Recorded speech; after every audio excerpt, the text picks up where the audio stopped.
Existe un conocido refrán que asegura, donde hay voluntad, hay un camino. Sin embargo, como ocurre con muchas expresiones de la sabiduría popular, esta idea solo capta una parte de la realidad. La experiencia cotidiana nos demuestra que un principio llevado al extremo puede terminar por alunarse a sí mismo, una paradoja que los mismos proverbios han reconocido, como lo expresa la máxima latina summum jus, summa injuria. El problema de estos enunciados radica en su ambigüedad. Pueden servir de estímulo para quienes carecen de determinación, pero también pueden conducir a la persecución de objetivos inalcanzables, lo que genera frustración y desaliento.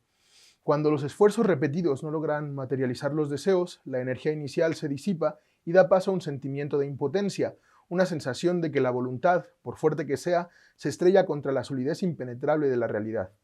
En tales circunstancias, la acción individual y la iniciativa personal parecen entrar en conflicto con una necesidad objetiva que las limita y en última instancia las anula, dejando tras de sí el amargo sabor de la desilusión.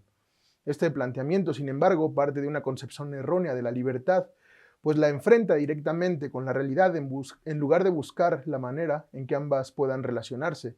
De este modo, el sujeto que desea algo se encuentra en una lucha infructuosa contra un mundo que se resiste a sus intenciones, sin que logre encontrar un puente para conectar los dos polos, descubriendo una manera de alinear sus ideales con la realidad misma. Desde esta óptica, la libertad y la necesidad parecen términos excluyentes. Donde hay libertad no hay necesidad y donde hay necesidad no hay libertad.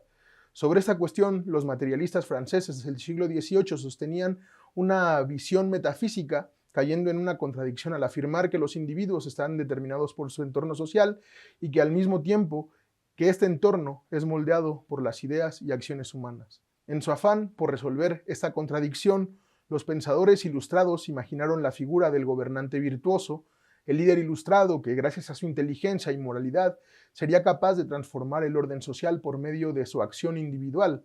De este modo, confiaban en una suerte de deus ex machina, reduciendo la historia a un cúmulo de eventos azarosos, guiados por los designios de grandes figuras, de héroes eximios, intelectuales o políticos egregios. En consecuencia, la evolución histórica se veía como una serie caótica de pasiones individuales e intenciones contradictorias, donde la libertad parecía desligada de la necesidad. En contraste, el idealismo dialéctico alemán representó un avance al abordar la relación entre necesidad y libertad desde una perspectiva más integral. Los filósofos idealistas alemanes comprendieron que aunque la historia puede parecer el resultado del caos y la voluntad de individuos aislados, en realidad es posible discernir en ella una necesidad subyacente que orienta su desarrollo. Schelling, por ejemplo, concluyó que las acciones humanas, que parecen ser expresión de la libertad, no son sino manifestaciones de una necesidad más profunda, del mismo modo que la necesidad se traduce en algunas formas de acción consciente. Hegel, por su parte, compartía esta perspectiva. Así, la aparente oposición entre lo que se quiere y lo que es posible no es más que una manifestación del vínculo entre necesidad y libertad. En ese sentido, parece evidente que los seres humanos, más que ser responsables del proceso histórico, son a menudo víctimas inconscientes. Esto sugiere que los individuos no somos, como a menudo nos gusta creer, los arquitectos absolutos de nuestro propio destino, al menos no en la medida en que sugieren los lugares comunes.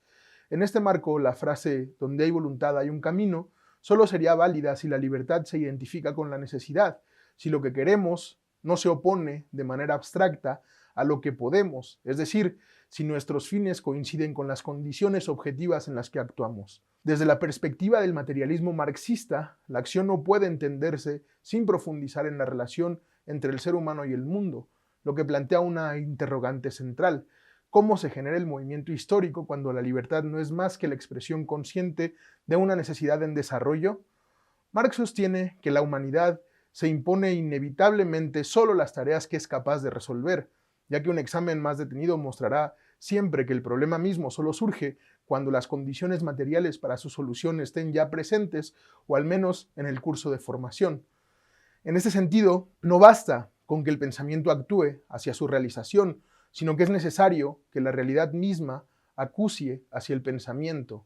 En conclusión, la idea de que la libertad es simplemente la expresión consciente de la necesidad coloca al materialismo ante una disyuntiva aparentemente irreductible entre el voluntarismo irreflexivo y el determinismo rígido. En otras palabras, dentro de una teoría materialista, la cuestión de la acción se presenta como un dilema aparentemente insuperable entre el activismo irracionalista o el idealismo, por un lado, y el fatalismo histórico o el determinismo económico, por otro. Sin embargo, esta perspectiva fragmenta la unidad del proceso histórico al escindir la verdad y la historia, el ser y el pensamiento, lo que finalmente desemboca en dos posiciones erróneas, o bien un relativismo historicista que exalta la voluntad individual hasta el aventurerismo político, o bien un determinismo mecánico que lleva al oportunismo y a la subordinación. Sin embargo, Hegel criticó esa separación, postulando la unidad entre lo material y lo espiritual y destacando su interdependencia y acción recíproca. Para Hegel, el pensamiento es precisamente el ser, es decir, el sujeto se eleva al espíritu absoluto y se identifica con la totalidad del ser.